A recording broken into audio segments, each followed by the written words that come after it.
தேவன் எவ்வளவு அற்புதமான தேவன், அவர் எவ்வளவு நம்மேல் அன்புள்ளவராக இருக்கிறார், நம்ம எப்படி வாழ நமக்கு அவர் வழி வகுத்திருக்கிறார், ரட்சிப்பின் மூலம் நமக்கு கிடைக்கின்ற மாபெரும் பலன்கள் என்ன, இதையெல்லாம் தான் இதில் நிறைந்து இருக்கிறது. ஆகவே இதை எனக்கு தேவையில்லை, எனக்கு ஒன்றும் திருமணம் ஆகலை, எனக்கு ஒரு குடும்பம் இல்லை, அல்லது எனக்கு நான் வாழ்க்கையில் தனிமையில் இருக்கிறேன், இது எனக்கு தேவையில்லைன்னு நினைக்காதீங்க. இது அனைவருக்குமானது. இது கட்டாயம் அனைவரும் கேட்கணும். நீங்கள் கேட்டிங்கன்னா உங்களுக்கு பிரயோஜனமாக இருக்கும். நீங்களும் மற்றவங்களுக்கு சொல்லுவதற்கு இது மிக மிக பயனுள்ளதாக இருக்கும். அதில் நம்ம மிக முக்கியமாக எப்படி தேவன் திருமணத்தை வடிவமைத்திருக்கிறார், இதை எப்படி தேவன் தான் ஆரம்பித்தார். இது மனுஷனுடைய ஆலோசனை அல்ல, தேவன் ஆரம்பித்தார். இதை எவ்வாறு ஆண்டவர் பிரதிபலித்து காண்பிக்கிறார் என்று சொன்னால், தான் இந்த உலகத்தில் மனிதன் மேல் வைத்திருக்கிற அன்பை ஒரு குடும்ப உறவுக்கு இணையாக அவர் காண்பிக்கிறார் என்பதையெல்லாம் நம்ம பார்த்தோம். அதில் மிக முக்கியமாய் நம்ம எப்படி குடும்ப வாழ்க்கையை நடத்தணும், எப்படி வாழ்க்கையை நடத்தக்கூடாது என்பதற்கு ஒரு எக்ஸாம்பிளாக கடந்த நாட்களில் நாம் எபேசியர் 5ஆம் அதிகாரத்தில் 15ஆம் வசனத்திலிருந்து 17ஆம் வசனம் வரைக்கும் உள்ள காரியங்களை போன வாரத்தில் பார்த்தோம். அதாவது இந்த உலகம் முழுக்க முட்டாள்கள் என்ன பண்ணியிருக்கிறாங்க, நிறைந்திருக்கிறாங்க. கேட்குறதுக்கு கஷ்டமாக இருக்கும். இதை யாராவது முதல் முறையாக கேட்கும்போது கொஞ்சம் கஷ்டமாக தான் இருக்கும். ஆனால் இதை கருத்தாய் நீங்கள் வேத வசனம் சொல்கிறத கருத்தாய் நீங்கள் உறுத்தாய் நீங்கள் கவனிப்பீர்கள், ஆனால் அதனுடைய சத்தியம் உங்களுக்கு விளங்கிக் கொள்ளும். அப்போது 18ஆம் வசனத்தில் அந்த காரியத்தை அவர் வெளிப்படுத்துகிறார். என்ன சொல்கிறாரு, நீங்கள் துன்மார்க்கத்துக்கு ஏதுவான மதுபான வெறி கொள்ளாமல் ஆவியினால் நிறைந்து சங்கீதங்களினாலும் ஞான பாட்டுகளினாலும் கீர்த்தனைகளினாலும் கர்த்தரை பாடி கீர்த்தனம் பண்ணி ஒருவருக்கொருவர் என்ன பண்ணிருங்க, கீழ்ப்படிந்திருங்கள் அப்படின்னு சொல்கிறார். இப்போ என்ன சொல்ல வர்றாருன்னு சொன்னால், ஒரு காட்சியை நம் முன்னால் கொண்டு வந்து நிறுத்துகிறார். நான் அதுக்கான இது எங்கிருந்து வந்தது, எப்படி இந்த புராண கதைகள் மூலம் உலகம் கெட்டு போயிருக்குது, புராணத்தில் இருக்கிற கதைகள்லாம் சொல்லி மக்களை ஒரு தப்பான, இது அறிவுபூர்வமானதல்ல, அறிவீனமான காரியங்களை சொல்லி மக்கள் என்ன பண்ணுறாங்கன்னா தப்பாகவே வழிநடத்தப்படுகிறார்கள். ஆனால் இயேசு கிறிஸ்து ஒரு மனிதன் அறிந்து கொள்ளும் போது அவன் விசேஷித்த ஒரு ஞானத்தை பெற்றுக்கொள்ளுகிறான். அப்போ இந்த மற்ற மக்களுக்கும் கர்த்தருடைய பிள்ளைகளுக்கும் உள்ள வேறுபாடு என்ன, எது மிக முக்கியமானது என்பதை நாம் இந்த சத்தியத்தின் மூலம் பார்க்க முடியும். அது 2 காட்சியை வைக்கிறார். இந்த காட்சியை நீங்கள் எல்லா இடங்களிலும் பார்க்கலாம். ஒன்று, இந்த உலக மக்கள், அதாவது உண்மையான தேவனை அறியாதவர்கள், அல்லது இந்த உலகத்தில் தேவனை தெரிந்து கொள்ளாதவர்களுடைய கூட்டம் எப்படி இருக்கும், அவங்க கூடினா அந்த கூட்டம் எப்படி இருக்குன்னா, அது மதுபான வெறி கொண்டு அல்லது மதீனமான காரியங்களுடைய செயல்கள் நிறைந்ததாகவே இருக்கும். ஆனால் தேவனுடைய பிள்ளைகளுடைய கூடுகை எப்படி இருக்கும், அவங்களுடைய கூட்டத்தை பாருங்கள். அவங்க எப்படி இருப்பாங்கன்னா, அவங்க எப்பவுமே மகிழ்ச்சியாக இருப்பாங்க, கர்த்தரை துதிப்பாங்க, அவங்க ஒருவருக்கு ஒருவர் கீழ்ப்படிவாங்க, அவங்க ரொம்ப பரிசுத்தமாக இருப்பாங்க. அந்த 2 காட்சியை காண்பிக்கிறார். தயவுசெய்து கவனமாக கவனிங்க. இதை நல்லா புரிந்துங்கள். இந்த ரோமருக்கு நிருபத்தில் கூட அப்போஸ்தலனாகிய பவுல் எழுதுகிறாரு, இந்த உலகத்துக்கு ஒத்த வேஷம் தெரியாமல். நல்லா கவனிச்சுங்க.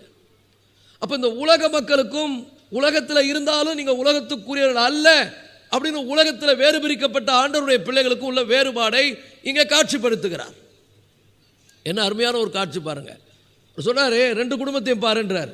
ஒன்று, இயேசுவை இரட்சகராக ஏற்றுக்கொண்டு அவருடைய இரத்தத்தினால் கழுவப்பட்டு அவருடைய வார்த்தைகளின் அடிப்படையிலே தன் வாழ்க்கையை வாழ வேண்டும் என்று அர்ப்பணித்திருக்கிற தேவ பிள்ளைகளுடைய கூட்டம். அது தனி கூட்டம். நீங்கள் உலகத்தில் இருந்தாலும் உலகத்துக்குரியவர் அல்ல. நீங்கள் குடிக்கிறதும் வெறிக்கிறதும் கூத்தாடுறதும் இசை மழையில் நனைவதும் மாத்திரம் இல்லை.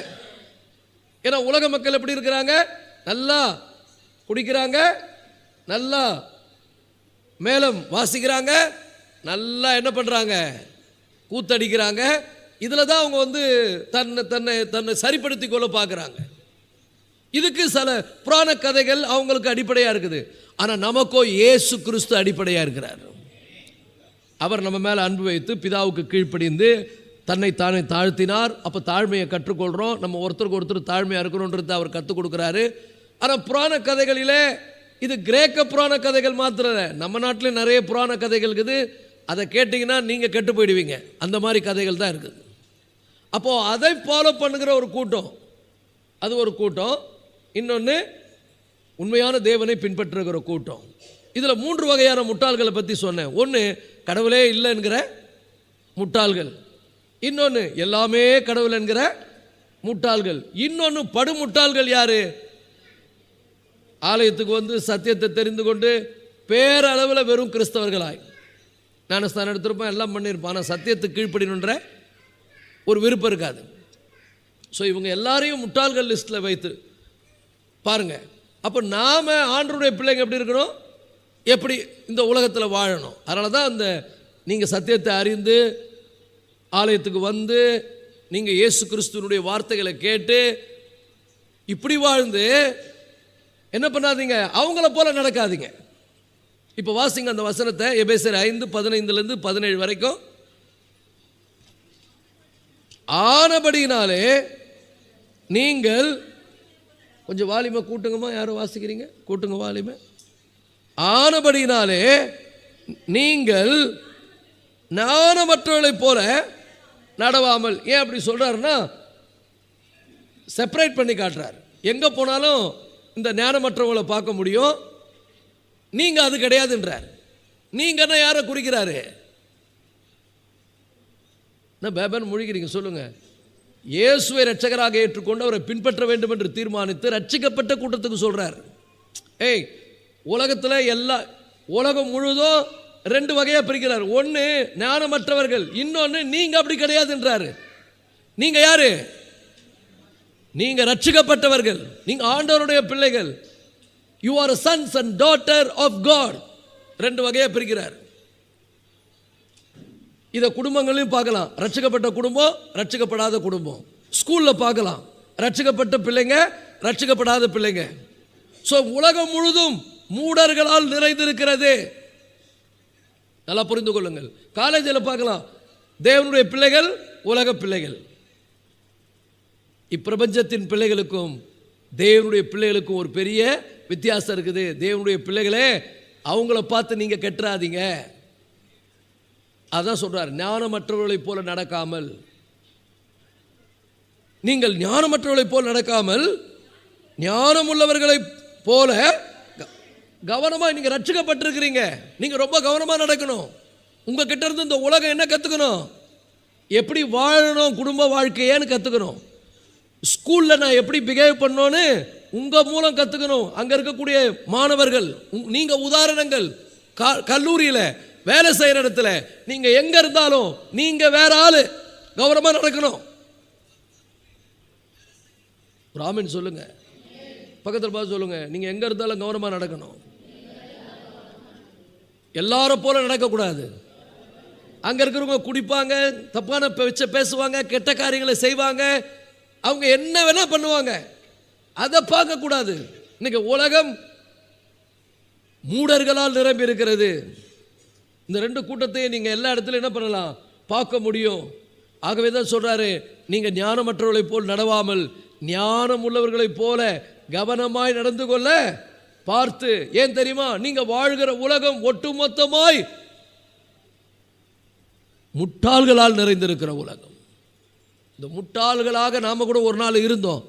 நம்மளை ஆண்டவர் ரட்சித்து அவருடைய பிள்ளையாய் வாழும்படி நம்ம இந்த உலகத்திலிருந்து வேறு பிரித்து அப்படி நடக்கக்கூடாது, இப்படி நடக்கணும், இதுதான் பேட்டர்ன்னு காமிச்சிட்ட பிறகு உங்கள் குடும்பத்தில் போராட்டங்கள் வரும்போது, பிரச்சனைகள் வரும்பொழுது, அல்லது உங்கள் குடும்பத்தில் உங்களுக்கு ஒரு சலசலப்பு வரும்பொழுது நீங்கள் எப்படி நடக்கணும் அப்படி என்கிற ஆலோசனை கர்த்தரிடத்தில் கேட்டு அவர் சொல்லியிருக்கிறபடி தாழ்ந்து போவது, விட்டு கொடுத்து போவது, சகித்து கொள்வது, பொறுமையாக இருப்பது, கர்த்தர் காரியங்களை மாற்றும்படி கர்த்தரை சார்ந்து வாழ்வது, இதுதான் ஒரு தேவனுடைய பிள்ளைகளுடைய தன்மை.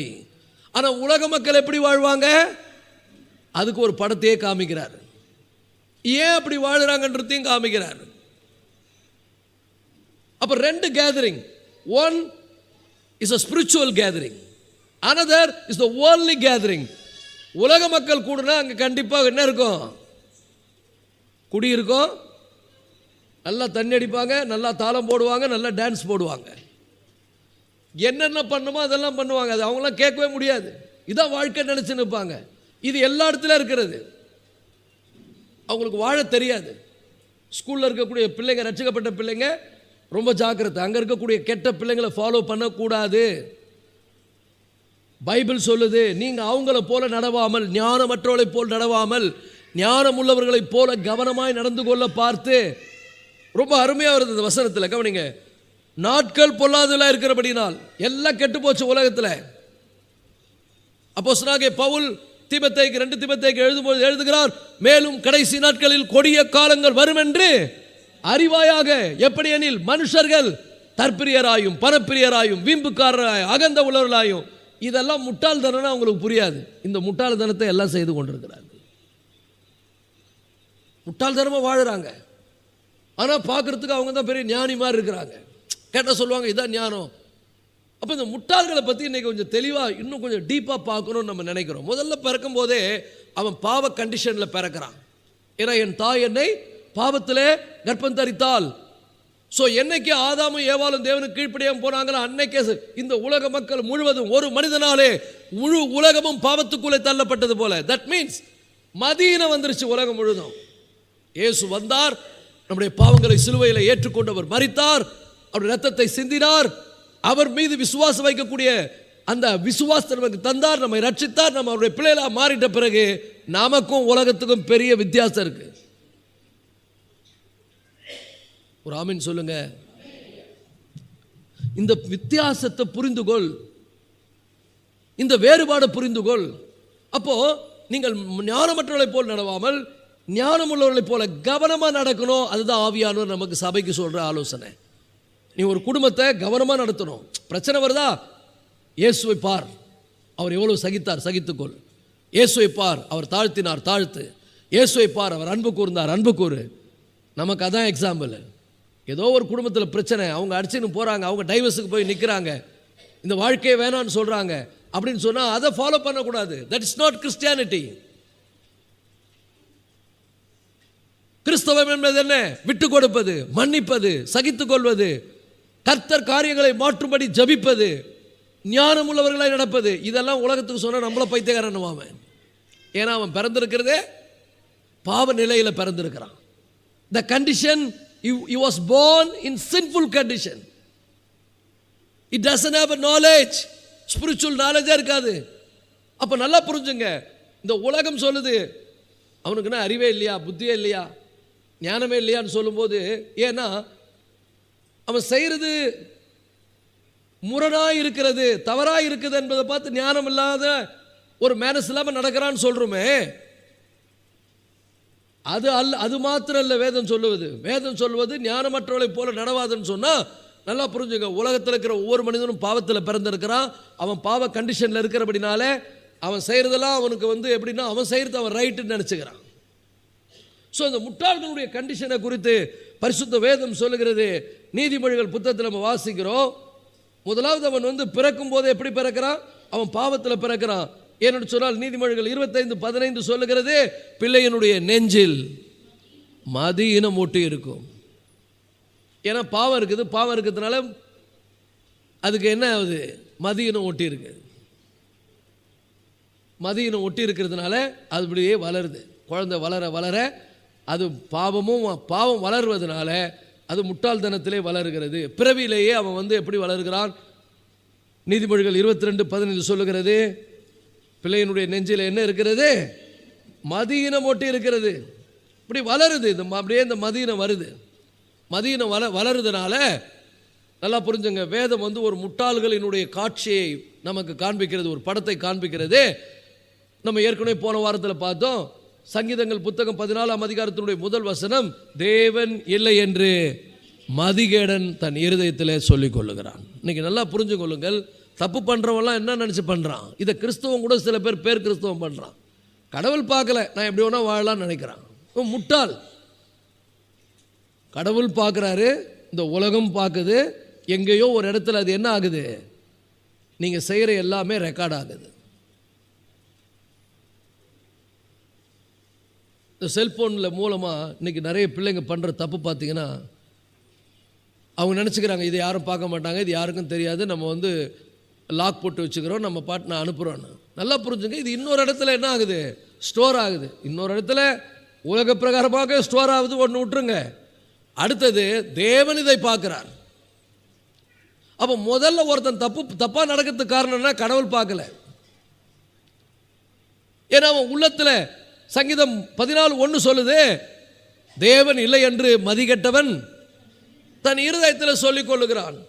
அப்போ pool hath said in his heart there is no God. அதனால் அவன் என்ன பண்ணலாம், கடவுள் பார்க்கல. இன்றைக்கி எத்தனை கிறிஸ்தவங்க அப்படி வாழறாங்க தெரியுமா? நான் எப்படி வேணால் வாழலாம், மனைவிக்கு உண்மை இல்லை, கணவனுக்கு உண்மை இல்லை, பிள்ளைங்க பெற்றோருக்கு கீழ்ப்படுகிறதில்லை, நான் எனக்கு எல்லாம் தெரியுன்ற மாதிரி. ஏன்னா கடவுள் பார்க்குறாரு, கடவுள் பார்க்கல. கடவுள் எப்போ வர்றது, நியாயம் இருக்கிறது அப்போ பார்த்துக்கலாம். இன்னொன்று, இந்த உலகத்தில் யாருக்கும் தெரியாது, நான் பண்ணுறது யாருக்கும் தெரியாது, ரொம்ப கிளவராக தப்பு பண்ணிகிட்ருக்கேன். அப்போ அந்த வசனம் சொல்லுது, தேவன் இல்லை என்று மதிகெட்டவன் தன் இருதயத்தில் சொல்லிக் கொள்கிறான். அதனுடைய ரிஃப்ளெக்ஷன் என்ன, அவர்கள் தங்களை கெடுத்து அருவருப்பான செயல்களை செய்து வருகிறார்கள். கிரிகை என்னது, செயல்கள். தேவன் இல்லைன்றதுனால அவன் எப்படி வாழறான்? ஒரு முட்டாள்களுடைய படத்தை பாருங்க. இன்னைக்கு தேவன் இல்லை என்று வாழ்கின்ற மனிதனுடைய நிலை என்ன, கடவுள் என்ன பார்க்கல, நான் எப்படி வேணா வாழலாம், என்ன வேணா பண்ணலாம். அவர்கள் தங்களை கெடுத்துக் கொள்ளுகிறார்கள். குடிக்காத குடிக்காதன்னு எத்தனை முறை சொல்றாங்க, கேட்குறாங்களா?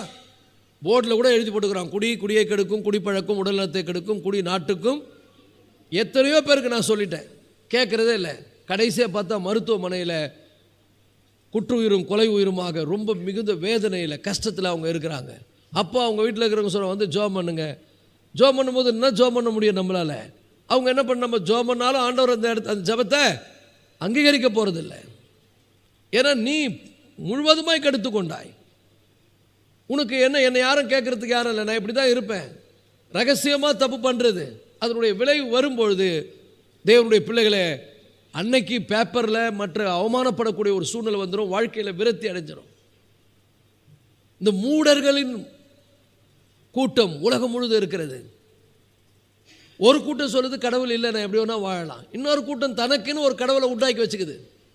அதுவே ஒரு கடவுளை உண்டாக்கி வச்சுக்கின்னு அது ஒரு கதையை புனைந்து கொண்டு, என் கடவுள் இப்படி தான், அவர் எப்படி வேணா இருப்பார், நானும் அவரை மாதிரி இருப்பேன்றது.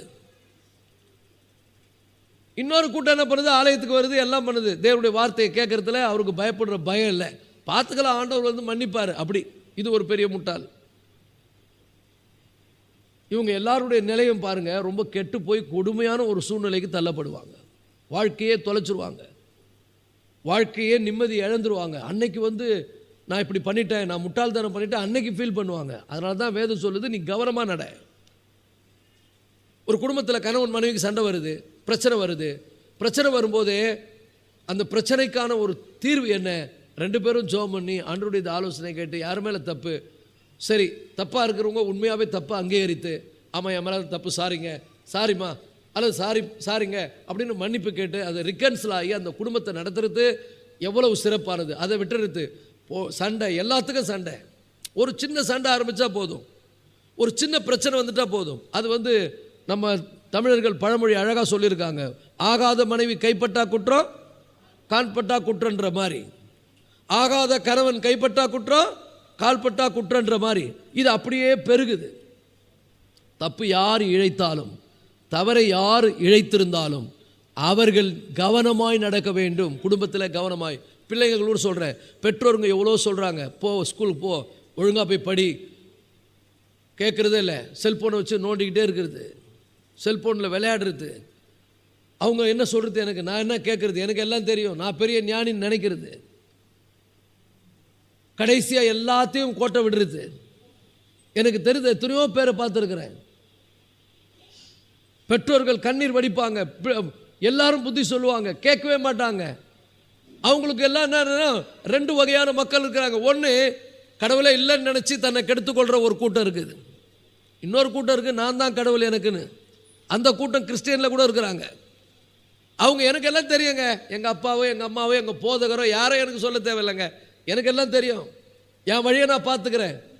நல்லா புரிஞ்சுங்க, கடவுளே இல்லைன்றானே அவன் கொஞ்சம் பெட்ரு, தனக்கே கடவுளாக இருக்கிறான் பாருங்க, தான் கடவுள், எனக்கு என் வாழ்க்கை எனக்கு பார்த்து தெரியாதா, எனக்கு யார் புத்தி சொல்லணும்? ஸோ வசனம் சொல்லுது, இந்த முட்டாள்களுடைய கூட்டத்தில் இன்னொரு வகையான கூட்டம் யாருன்னு சொன்னால், அவங்க எப்படின்னா நல்லா புரிந்து கொள்ளுங்கள், ஆலோசனையே கேட்க மாட்டாங்க. அவங்களுக்கு சொந்த, அவங்க தான் கடவுள் அவங்களுக்கு. நீதிமொழிகள் 12:15 சொல்லுது, இந்த முட்டாள்களை கவனிங்க எப்படி இருக்கிறாங்க பாருங்க. நீதிமொழிகள் 12:15, மதியினனுடைய வழி அவன் பார்வைக்கு அவன் பார்வைக்கு அது கரெக்டாக இருக்கும். நான் இப்படி தான் வாழ்வேன், இதான் என் வாழ்க்கை. எத்தனையோ முறை சொல்லும் போது கேட்கறதில்லை, போகாத அந்த வழி, இது தேவையில்லை, இது வேணாம் அப்படின்னு சொல்லும் போது கேட்கறதில்லை. தன்னுடைய இருதயத்தை கடினப்படுத்துவது, தனக்கு எல்லாம் தெரியும் என்பதை போல நடப்பது, நான் தான் கடவுள் எனக்கு தெரியாதா? அப்போ மதியினனுடைய வழி அவன் பார்வைக்கு செம்மையா இருக்கும்.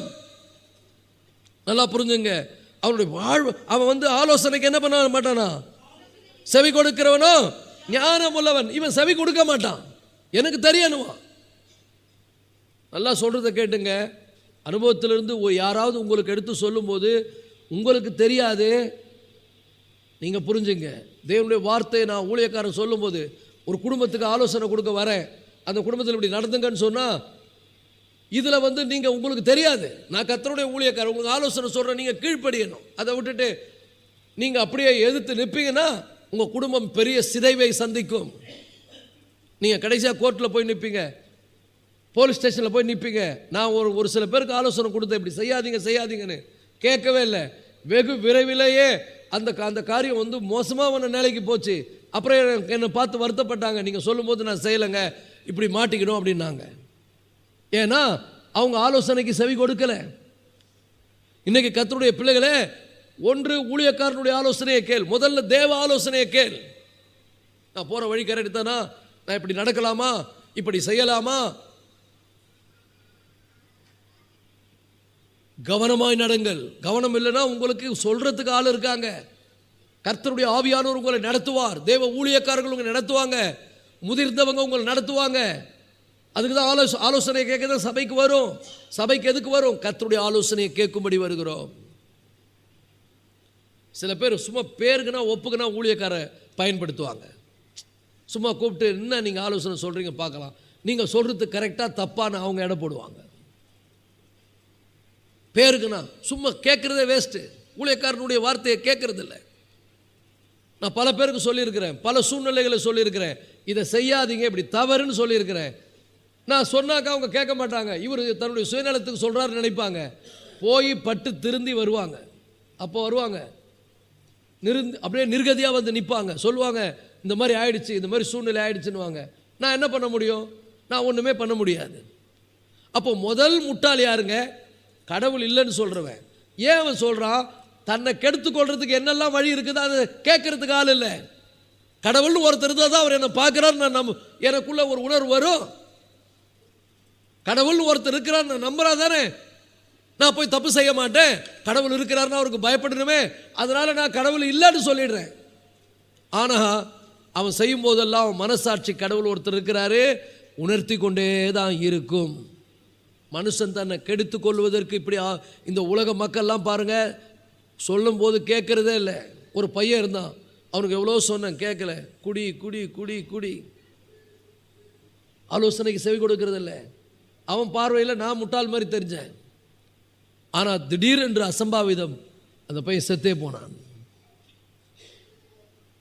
மறித்தே போனான். எத்தனை பிள்ளைகளுக்கு ஆலோசனை கொடுப்பது, எவ்வளவு ஆலோசனை கொடுப்பது? இப்படி போ, இதுதான் ரூட்டுன்னு சொல்லி காமிச்சு தான் விட முடியும். நீங்கள் தான் போகணும். அப்போ கடவுளே இல்லைன்னு சொல்கிறோம், எப்படி வாழ்வான்? தான் எனக்கு எல்லாம் தெரியும், கடவுள் இருந்தால் தானே கடவுள் இருக்கிறாருன்னு சொன்னால் தானே அவர் பார்க்குறாரு, நான் பயப்படணும். அதனால் எல்லாமே பண்ணுறது, உன்னை கேட்கறதுக்கு ஆள் இல்லை, எப்படி வேணால் வாழலாம். இன்னொரு முட்டாள் யாருங்க? அவனுக்கே கடவுள். அவனை பற்றி தான் இந்த வசனம் சொல்லுது, 12:15 சொல்லுது, மதியினுடைய வழி அவன் பார்வைக்கு செம்மையாக இருக்கும். அவன் கடவுளை ஆலோசனை கேட்க மாட்டான். கடவுளை ஆலோசனை என்ன நல்லா புரிஞ்சுங்க. ஒரு ஊழியக்காரர் சொன்னார்னா கேட்கணும். இல்லை, ஆண்டவர் சொல்லியிருக்கிற நிறைய ஆலோசனை வேதத்தில் இருக்குது. பிள்ளைகளே, உங்கள் பெற்றோருக்கு கீழ்ப்படிங்க. எந்த பிள்ளைங்க கீழ்ப்படியுது? அதுங்களா போய் சூஸ் பண்ணுது வாழ்க்கையை, அதுங்களா போய் தேர்ந்தெடுக்குது. ஒரு ஆலோசனை கேட்கறதே இல்லை. ஸ்கூலுக்கு போங்கன்னு சொல்லி படிப்புக்கிறது என்கரேஜ் பண்ணி பணம் கட்டி போய் படிங்கன்னா இல்லை இல்லை எனக்கு தெரியல, அவங்களுக்கு அவங்களே எனக்கு எல்லாம் தெரியும், அங்கே சேராத, அங்கே போகாத, இல்லை அங்கே தான் போவேன், எனக்கு அங்கே போனால் தான் சந்தோஷமாக இருக்குது. அப்புறம் அடிபட்டு திரும்பி வா, அவமானப்பட்டு திரும்பி வா, கடைசியில் எல்லாத்தையும் இழந்து போய் நிர்கதியாக நில்லு. நல்லா புரிந்து கொள்ளுங்கள் கர்த்தருடைய பிள்ளைகளே, ஆலயத்துக்கு வருவது ரொம்ப முக்கியம். ஆலயத்துக்கு வந்தால் எங்கே ஆலோசனை கொடுக்குறோம்? மனித ஆலோசனை அல்ல, தேவ ஆலோசனை. கர்த்தருடைய சமூகத்தில் காத்திருந்து ஜெபம் பண்ணி ஆயத்தப்படுத்தி இங்கே வந்து உங்களுக்கு ஆலோசனை கொடுக்குறோம். நீங்கள் ஊழியக்காரர் கீழ்ப்படிய மாட்டேன், முரட்டாட்டம் பண்ணி நான் இப்படி தான் வாழ்வேன்னா போய் வாழுங்கள். அதன் பலனை, அந்த வழியின் பலனை நீங்கள் புசிப்பீங்க. நான் தாய் தகப்பன் கீழ்ப்படிய மாட்டேன், இப்படி தான் வாழ்வேன்னா போய் அனுபவி. நாளைக்கு நிர்கதியாக நிற்க போகிறது நீ தான். நல்லா புரிந்து கொள்ளுங்கள். இப்படி ஒரு வகையான முட்டாள் இருக்கிறான், தனக்கே தான் பெரிய கடவுள் நினைக்கிற ஒரு முட்டாள் இருக்கிறான். அவன் ஒருத்தருடைய ஆலோசனை என்ன பண்ண மாட்டான், கேட்க மாட்டான். ஸோ இப்படி இருக்கிறதுனால இவங்களுடைய செயல்கள் என்ன தெரியுமா? பாவம் வந்து அதை வந்து ஜாலியாக எடுத்துக்குவான். இதெல்லாம் ஒரு ஜாலி அப்படின்னு எடுத்துக்குவான். இந்த குடிக்கிறான் எப்படி ஆரம்பிக்கிறான், எப்படி தப்பு பண்ண ஆரம்பிக்கிறான். அவன் வந்து நீ இப்படி நடனாக்கா நம்மளை பைத்தியக்காரன் நினைப்பான். அவன் வந்து நம்மளை வந்து கேலி கிண்டல் பண்ணுவான். ஸோ பாருங்கள், இந்த முட்டாள்களை பற்றி சூப்பராக நீதிமொழிகள் முழு புத்தகத்திலும் சொல்லப்பட்டிருக்கிறது. சங்கீதத்தில் ஆங்காங்கே கொஞ்சம் சொல்லப்பட்டிருக்கிறது. இப்போ இந்த முட்டாள்களை பற்றி பார்க்கும்போது அவன் வந்து பாவத்தை வந்து ஒரு சாதாரணமாக வந்து கிண்டலாக எடுத்துக்கிறான். நீதிமொழிகள் 14:9 பாருங்கள், அப்படியே பக்கத்திலே நீதிமொழிகள் 14:9. மூடர் பாவத்தை குறித்து பரியாசம் பண்ணுகிறார்கள். மூடர் பாவத்தை குறித்து பரியாசம் பண்ணுறாங்க. நம்ம சொன்னால் நம்மளை கிண்டல் பண்ணுறாங்க. விட்டு கொடுத்து போங்க, குடும்பத்தில் ஒரு கணவனுக்கு நான் ஆலோசனை கொடுக்குறேன், விட்டு கொடுத்து போ, சகித்துக்கோள்னா நம்மளையே கிண்டல் பண்ணுவாங்க. தான் பண்ணுறது தான் ரைட்டுன்னுவாங்க. ஒரு இந்த மாதிரி ஆலோசனையை கேட்காத மக்கள், தனக்கே தான் கடவுள் நினைக்கிறவங்க, அவங்க வந்து ஒருபோதும் என்ன பண்ண மாட்டாங்க, தப்பை உணரவே மாட்டாங்க, தப்பை ஜாலியாக செய்வாங்க. இதெல்லாம் பாவமாங்க, இது போய் எங்கன்னா பாவமா அப்படின்னு கேட்பான். எப்போ அப்படி செய்யக்கூடாதுப்பா, இதுனா தப்பா, இது தப்பே கிடையாதுங்கன்னுவான். உன் வாயில் கெட்ட வார்த்தை பேசாத, யார் தான் பேசல, எல்லாம் தான் பேசுகிறாங்க, இது ஒரு தப்பா அப்படின்னு பேசியே காட்டுவான். செய்யாத செய்தே காட்டுவான். அப்போ மூடர் பாவத்தை குறித்து என்ன பண்ணுறாங்களாம், பரியாசம் பண்ணுகிறார்கள். மூடர் பாவத்தை குறித்து பரியாசம் பண்ணுகிறார்கள். நீதிமானுக்குள்ளே தயை உண்டு.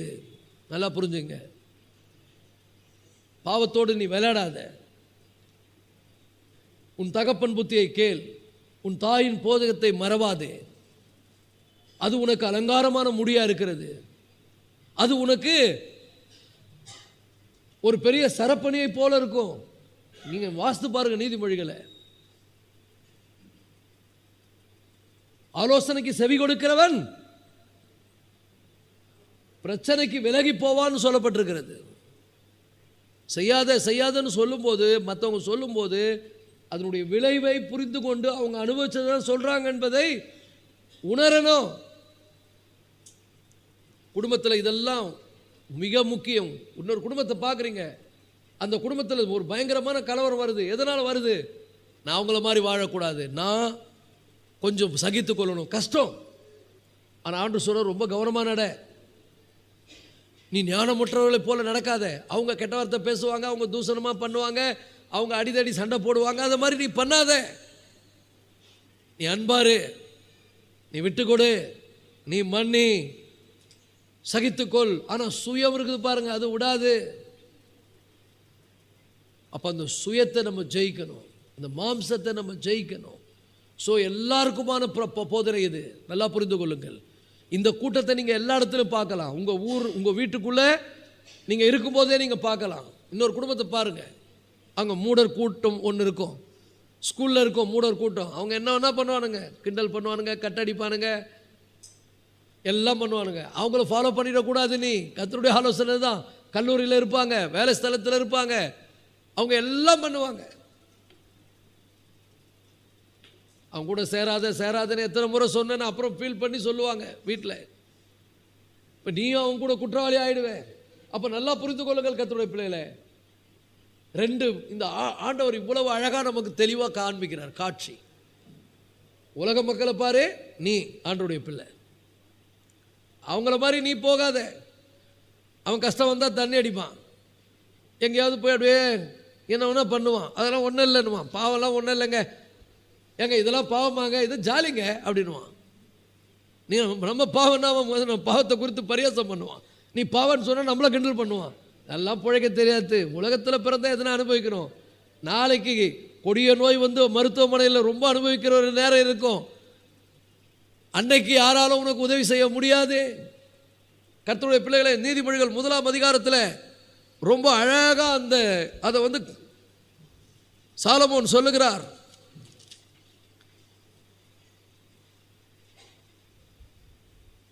22ஆம் வசனம், பேதைகளே நீங்கள் பேதமையை விரும்புவதும், நிந்தனைக்காரரே நீங்கள் நிந்தனையில் பிரியப்படுகிறதும், மதியினரே நீங்கள் ஞானத்தை வெறுப்பதும் எது வரைக்கும் இருக்கும்? எது வரைக்கும்? கர்த்தர் சொல்ற வார்த்தை கொஞ்சம் கசப்பா தான் இருக்கும். ஏன்னா we are corrupted. பாவம் உள்ள இருக்கிறது. பாவம் உள்ள இருக்கிறதுனால கீழ்ப்படியாது. கீழ்ப்படி அப்பா அம்மாக்குனா கீழ்ப்படிஞ்சிருவோமா? உடனே அம்புல நடப்புமா? எனக்கு எல்லாம் தெரியும். ஒரு கணவன் மனைவிக்குள்ள சண்டை வரும்போது கொஞ்சம் விட்டு கொடுத்து பொறுமையா போங்க, சகித்து கொள்ளுங்கள்னா விட்டுருவோமா? அது எப்படி பேசலாம்? மதியினத்தை விரும்புகிறார்கள். ஏன்னா பாவம் உள்ள இருக்கிறது. பாவம் உள்ள இருக்கிறதுனால பேதமையை விரும்புகிறார்கள், மதியினத்தை விரும்புகிறார்கள், தவறை விரும்புகிறார்கள், தெரிந்தே செய்கிறார்கள். எவ்வளவோ சொல்லி சொல்லி சொல்லி கடைசியா வேற என்ன பண்ண முடியும்? கை கழுவி விடுகிற நிலைக்கு தான் போயிடுறாங்க. அப்போ நல்லா புரிந்து கொள்ளுங்கள், தப்பான விஷயத்தை விரும்பாதீங்க, தப்பு செய்ய விரும்பாதீங்க. உலக மக்கள் செய்வான், நீ தேவ பிள்ளை, நீ அதை விரும்பாத, பேதமையை விரும்பாத. 23ஆம் வசனம், என் கடிந்து கொள்ளுதலுக்கு திரும்புங்கள். கஷ்டமாக தான் இருக்கும், ஏன்னா அது கடிந்து கொள்ளுதல். நானே யாரையாவது இப்போ வந்து நீ பண்ணுற தப்புனாக்கா எத்தனை பேர் பாஸ்டர் சொல்லிட்டாருன்னு கீழ்ப்படுவீங்க, என்ன போய் தப்புன்ட்டாருன்னு நீங்கள் அப்படியே ஃபீல் பண்ணுவீங்க. இது கடிந்து கொள்ளுதல். என் ஆவியை உங்களுக்கு என்ன பண்ணுவேன்?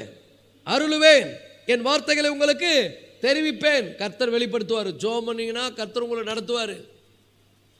கடன் வாங்காத கடன் வாங்காதன்னு சொன்னால் கேட்க மாட்டோம். போய் என்ன பண்ணுவோம்? சும்மா கிரெடிட் கார்டில் கிழிச்சு எடுக்கிறது. ஏன்னா நமக்கு காசு இல்லைனா கூட போய் வாங்குறது. எனக்கு ஒரு ஃபோன் வந்தது, சார் ஆப் மூலம் உங்களுக்கு லோன் தரோம் சார். எம்மா ஸ்தோத்திரமா, நான் இல்லைம்மா அது வச்சிருமான்னு. நல்லா புரிஞ்சுங்க, ஆண்டவர் நமக்கு அறிவை கொடுத்திருக்கிறார். வாங்கும்போது நல்லா தான் இருக்கும், கொடுக்கும்போது ரொம்ப கஷ்டமாயிடும். கொஞ்சம் கவனமாய் நடந்து கொள்ள பார்த்து பக்கத்தில் பார்த்து சொல்லுங்க, கவனமாக நடந்து கொள்ளுங்கள். நீங்கள் ஞானமற்றவர்களைப் போல் நடவாமல் ஞானம் உள்ளவர்களைப் போல கவனமாய் நடந்து கொள்ள பார்த்து.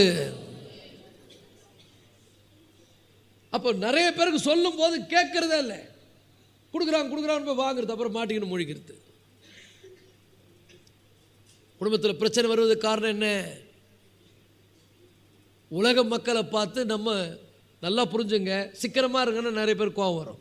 அவங்க பாருங்கள், எங்கள் வீட்டு எதிர் வீட்டு ஆள் இப்படி இருக்காங்க, நான் அதை விட கடை வாங்குறது, கடை வாங்கி கடைசியாக ரொம்ப கஷ்டம். நல்லா புரிஞ்சுங்க, கர்த்தர் நல்லவர், நம்மளை என்ன எப்படி வச்சுருக்காரோ அதில் பொறுமையாய் மூவ் பண்ணுங்க, ஸ்லோவாக போங்க. அப்புறம் பாருங்கள், உங்களை எங்கேயோ கொண்டு போயிடுவார் ஆண்டவர். குடும்பங்களில் பிரச்சனை வருவது காரணம் என்ன? தேவ ஆலோசனை கிடையாது, ஊழியக்கார ஆலோசனை கிடையாது, பெரியவங்க ஆலோசனை கிடையாது, பெற்றோர்கள் ஆலோசனை கிடையாது. இன்னைக்கு ஆண்டவர் நமக்கு அவருடைய வார்த்தையின் மூலம் தெளிவுபடுத்துகிறார். உன் குடும்பம், உன்னுடைய வாழ்க்கை, உன்னுடைய எதிர்காலம் சிறப்பாக இருக்க வேண்டும் என்று சொன்னால் ஆலோசனைக்கு செவி கொடு, கவனமா நட. கர்த்தர் சொல்றாரு, மனிதன் சொல்லல. யாராவது ஒருத்தர் 15 வசனத்தை சத்தமா வாசிங்க. எபேசியர் 5:15. ஆனபடினாலே ஞானமற்றவர்களைப் போல் நடவாமல் ஞானமுள்ளவர்களைப் போல. ரொம்ப கவனமா நடங்க. பெண்களே கவனமா நடங்க, ஆண்களே கவனமா நடங்க. வாழ்க்கையை சிதைக்கிறதுக்கு பிசாசு பல சதிகளை செய்கிறான். ரொம்ப நாளுக்கு முன்னாடி ஒரு கவுன்சிலிங்க்கு ஒரு ஃபேமிலி வந்தாங்க. அவங்க யார் மூலமாக அப்படியே வந்தாங்க. பொண்ணு பார்க்குறதுக்கு அவ்வளோ அழகாக இருக்கிறா, அப்படியே தேம்பி தேம்பி அழுகிறா. அவங்க வீட்டுக்காரர் பெரிய கம்பெனியில் வேலை செய்கிறாரு. சரி, வீட்டில் சும்மா இருக்கக்கூடாதுன்னு சொல்லி வீட்டில் இருந்தால் போர் அடிக்க இந்த பொண்ணுக்குன்னு சொல்லி வேலைக்கு அனுப்புனார். எங்கன்னா ஒரு பெரிய ஸ்கூலில் இந்த அம்மா ஒரு பெரிய காரை கொடுத்து அனுப்புகிறார். கார் ஓட்டுறது டிரைவர் தேன் சொட்ட பேசுகிறார். நல்லா புரிஞ்சுங்க. பெண்கள் ஆண்களோடு பழகும்போது கொஞ்சம் ஞானத்தை பயன்படுத்துங்க, கவனமாக நடங்க.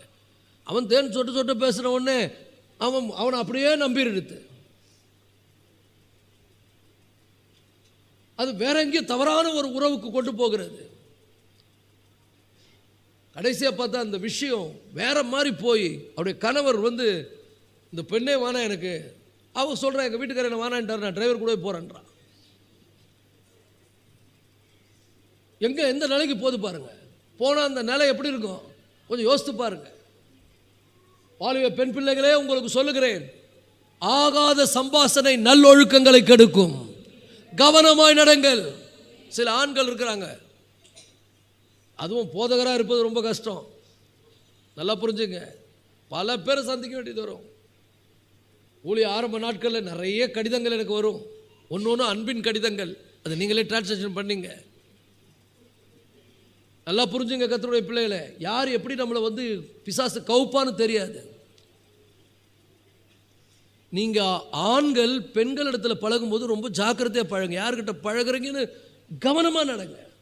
பெண்கள் ஆண்களிடத்தில் பழகும்போது பரிசுத்த சிந்தையோடு, ஆகாத சம்பாஷணை நல்லொழுக்கங்களை கிடைக்கும். எத்தனை குடும்பங்கள் சீரழிந்து இருக்கிற பேப்பரில் படிக்க. சும்மா ஒரு மெசேஜ் வரும், ஹாய். உடனே ஹாய்னு வந்த உடனே உங்களுக்கு ஒரே ஆசை, இந்த ஆய் யாரு, இந்த ஆய் யாரு?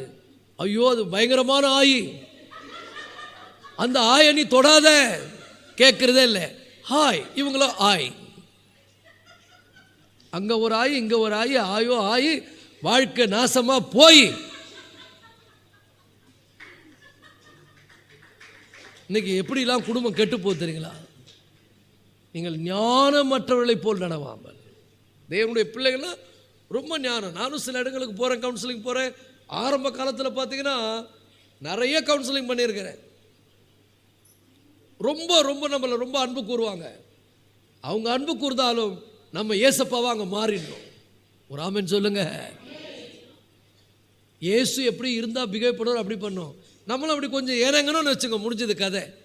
நடுத்தருவில் நம்ம போய் நிற்கணும், நாசமாக போகும், அபிஷேகத்தை இழக்கணும், எல்லாத்தையும் இழக்கணும். கொஞ்சம் தேவனுடைய பிள்ளைகளை ஞானமாக நடங்க. குறிப்பாக வாலிப பிள்ளைகளுக்கு சொல்கிறேன், இந்த ஹாயில் கை வைக்காத. ஹாய் அப்படின்னு மெசேஜ் பண்ண, ஹாய் தயவுசெய்து கை வைக்காத. வாழ்க்கை அப்புறம் ஒரே ஹாயா போயிடும். அப்படியே கான்வர்சேஷன் போகிறது, லாஸ்ட்டில் பார்த்தீங்கன்னா அப்படியே நடுத்தரல் நிற்கிறது, அம்போன்னு நிற்கிறது, ஒன்றுமே கிடையாது, நிர்கதியாய். எத்தனை பிள்ளைகளுடைய கதையை நான் சொல்லணும், எத்தனை பிள்ளைகளுடைய ஸ்டோரியை சொல்லணும். அப்பா அம்மாவுக்கு கீழ்ப்படியாமல் தரங்கட்டு போய் அப்படியே மனநோயாளிகளாய் மருத்துவமனையில் இருக்கிற எத்தனை வாலிப பெண்களை சொல்லணும். தப்பான ஆளை சூஸ் பண்ணி வாழ்க்கையை தொலைச்சி பைத்தியங்களாய் சுற்றுகிற எத்தனை வாலிப பிள்ளைகளை, ஆண் பிள்ளைகளை நான் சொல்லணும். அப்படியே இந்த மாம்சம் அப்படியே இழுத்து கொண்டு போகிறது. மதியினம் பாவம் இருக்கிறதுனால சக்கனை இழுத்துருது. சொன்ன பாருங்க, வெற்றி செல்வனை பற்றி. வெற்றி செல்வன் வந்து ஒரு பெரிய ப்ரொஃபஸர், சாதா கல்லூரியில் இல்லை, அவன் ஒரு பெரிய நல்ல கல்லூரியில் இப்போ வேலை செய்கிறவன். அவன் வாங்கின சம்பளம் மாதம் 93,000 ரூபா. எங்கே கிடைக்கும்? அந்த கல்லூரியில் படித்த ஒரு பொண்ணை வந்து இவர் ரொம்ப தப்பான ஆளை நேசிக்கிறார். நல்லா புரிஞ்சுங்க, 4 பேர்கிட்ட ஆலோசனை கேளுங்க, கர்த்தருடைய ஆலோசனை கேளுங்க, ஜெபம் பண்ணுங்க. நேசித்த உடனே அதை ஹாய் காமிச்சிட்டு போயிடுச்சு. ஹாய் அப்படின்னு போயிடுச்சு. அது லாஸ்ட்டில் என்ன பண்ணார்னா முடியல அவரால், ஏன்னா ரொம்ப டீப்பாக போயிட்டார் உள்ள, வெளியவே வர முடியலை. கடைசியாக என்னால் முடியவே இல்லை, என்னால் கல்லூரிக்கு வர முடியலை, பாடம் நடத்த முடியல, ஒன்றும் முடியல. அப்போ கூட இருக்கிற நல்ல நண்பர்களாக இருக்காங்களா, அதை முட்டாள்கள்னா ஆலோசனை கொடுப்பான். அது ஒன்றும் இல்லைப்பா, ஒரு பெக்கடிச்சுன்னா எல்லாம் சரியாயிடு நிற்கிறார். அதனால தான் பைபிள் சொல்லுது, துன்மார்க்கத்துக்கு ஏதுவான மதுபான வெறி கொல்லாமல் மூடர் கூட்டம் செய்கின்றதை பரிசுத்தவான்களாகி நீங்க செய்யாதீங்க. மூடர்கள் வழியை பின்பற்றாதீங்க. நம்மை சுற்றிலும் முட்டாள்கள் நிறைந்திருக்கிறார்கள். நீங்களோ ஞானம் உள்ள தேவனுடைய பிள்ளைகள். நீங்கள் ஞானத்தின் தேவனை ஆராதிக்கிறீர்கள். தாழ்மை, அன்பு, இரக்கம், விட்டு கொடுத்தல், சகிப்பு, பரிசுத்தம். அவரே சொல்றார், நான் பரிசுத்தர், நான் வாழ்ந்து காண்பித்திருக்கிறேன், நீங்களும் உங்கள் நடக்கைகள் எல்லாவற்றிலும் பரிசுத்தராயிருங்கள். வெற்றி செல்வன் கேட்கல, பெக்கு போட்டாரு. அப்படியே ஒன்று அப்படியே கிருன்னு ஏறின உடனே இன்னொரு சொன்னார், அது ஒன்றும் செட் ஆகலப்பா, அதே ஏற மாட்டேங்குது, இன்னொரு ஆப்படினார். இப்படியே கண்டினியூ பண்ணி கடைசியாக அவர் என்ன ஆகிட்டார்னா ட்ரக்குக்கு அடிமையாகி அதுலேருந்து வெளியே வர முடியாமல் வேலைக்கு போக முடியல. வேலைக்கு போகலாம், காசு வரல, கடன் வாங்க ஆரம்பித்தார். கடன் வாங்கினோடனே கடங்காரன் வந்துட்டான். வீடு வாடகை இருக்க முடியல. பேக்கில் துணியெல்லாம் வச்சுக்கின்னு ரோடாக சுற்ற ஆரம்பித்தார். அழுக்கு. அவனை பார்க்கும்போது எனக்கு ரொம்ப கஷ்டமாக இருந்தது. அதனால தான் பைபிள் சொல்லுது, துன்மார்க்கரை ஃபாலோ பண்ணாதீங்க. ரட்சிக்கப்படாத ஜனங்கள் உங்கள் எக்ஸாம்பிள் கிடையாது. ரட்சிக்கப்படாத கூட்டத்தை கூட நீ சேராத. கர்த்தருடைய பிள்ளைகளை ரொம்ப ஜாக்கிரதையா இருங்க, வாழ்க்கையை தொலைச்சிடாதீங்க. நீங்க வேற ஆளு, நீங்க தேவனுடைய பிள்ளைங்க, நீங்க கருத்தா வாழுங்க. உங்களுக்கு என்னென்ன நேரத்தில் என்னென்ன நடக்கணுமோ அதையெல்லாம் நேர்த்தியாய் செய்கிற ஒரு தேவன் இருக்கிறார்.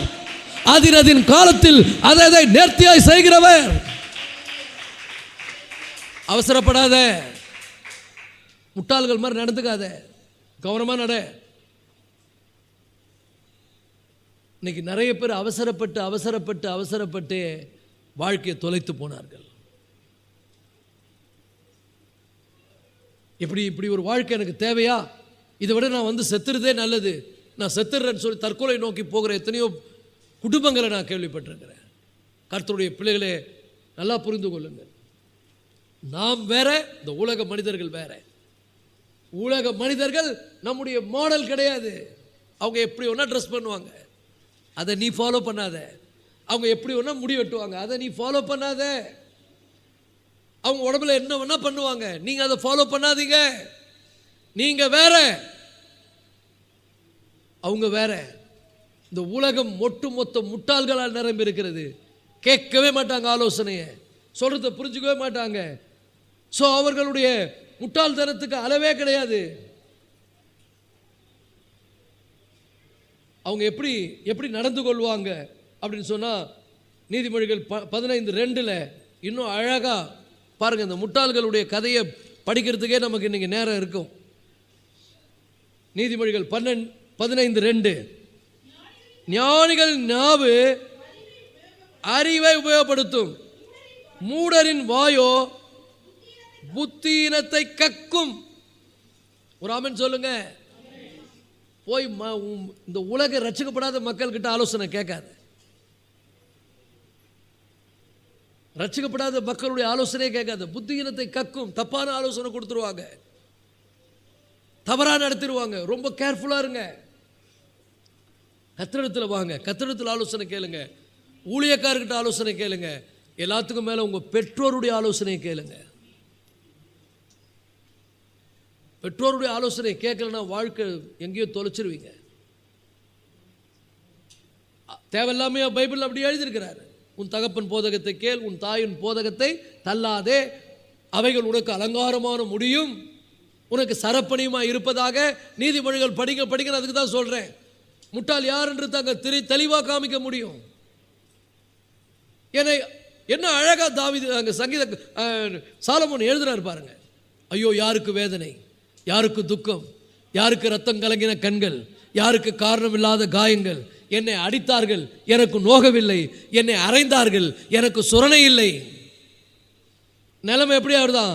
பின்னும் நான் எழுந்து எப்பொழுது அதை தேடுவேன். காலையில் விடிகாலெல்லாம் போயிடுறான் டாஸ்மார்க்கு, துன்மார்க்கத்துக்கு ஏதுவான மதுபான வெறிக்கோர் சொல்லும் போது கேட்கல, போய் ஆரம்பிச்சுட்டேன், இப்போ மாட்டிக்கிறேன், இப்போ வெளியும் வர முடியலை. ஆண்டவர்கிட்ட வந்துரு, காலில் விழுந்துரு, அப்பா பாதத்தில். ஐயோ ஆண்டவரே, என் வாழ்க்கையை மாற்றி கொடுங்க, என் சூழ்நிலையை மாற்றி கொடுங்க, என் குடும்பத்தை சரி பண்ணி கொடுங்க.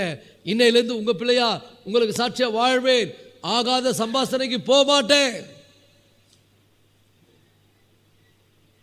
உலகத்தில் யாருடைய இன்னைக்கு தப்பாக ஆலோசனை கொடுக்கறதுக்கு உங்களை ஏற்றி விட்டுருவாங்க. அதெல்லாம் ஒன்றும் இல்லை. அவர் உன்னை பார்க்குறாரு, அவர் உன்னை பார்க்குறாரு, ஏற்றி விடுவாங்க. நீ சொல்லணும், எல்லாத்துக்கும் மேலே மேலே பெரியவர் ஒருத்தர் இருக்கிறாரு, அவரு என்ன பார்க்குறாரு, அவர் மேலகிறவர் பார்க்குறாருன்றத புரிஞ்சுக்க. எப்பவுமே இவர் பார்க்குறாரு, அவர் பார்க்குறாரு. அந்த பொண்ணு உன்னை பார்க்குதுன்னு இப்படியே தான் ஏற்றி விடுறது. இந்த பொண்ணு உன்னை பார்க்குது, உன்னையே தான் பார்க்குது. கடைசி அப்புறம் உன்னை பார்க்க வேண்டியது இருக்கும் எல்லாரும் ஹாஸ்பிட்டலில் வந்து. நல்லா புரிஞ்சுங்க. பார்க்குதுன்னு சொல்லியே நல்லா நீங்கள் தேவனுடைய பிள்ளைங்க ஞானமாய் நடக்க பாருங்கள். சமுதாயத்துக்கு ஒரு நல்ல பேரை சம்பாதித்து கொடுங்க. உங்களை பார்க்குறவங்க உங்களை பார்த்து என்ன பண்ணணும்? வாழ்க்கையை அவங்க திருத்திக்கணும், அவங்க மாறணும். அதுக்கு மாதிரி உங்கள் எக்ஸாம்பிள், உங்கள் லைஃப் இருக்கணும். ஸோ மூடர்களுடைய ஆலோசனையை கேட்காதீங்க. மூடர்கள் உங்களை தப்பாக நடத்தி விடுவார்கள். அவங்க உங்களை வந்து தவறாய் நடத்தி உங்களை வந்து மாட்டி விட்டுருவாங்க. ஹல்லேலூயா. அப்புறம் கவனிங்க, மூடர்களுடைய இன்னும் நிறைய காரியம். நீதிமொழிகள் 16:22 பாருங்க, பக்கத்திலேயே 14:22 16:22.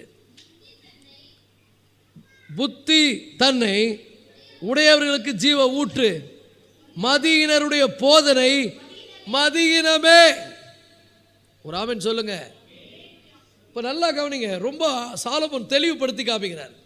அவர் சொல்றாரு, நல்லா புரிஞ்சுங்க, மதியினர் எப்படி போதனை பண்ணுவாங்க? நீ விடாத, நீ ஏன் விடுற, நீ ஆம்பளை, நீ விடாதன்னு சொல்லி கொடுப்பாங்க.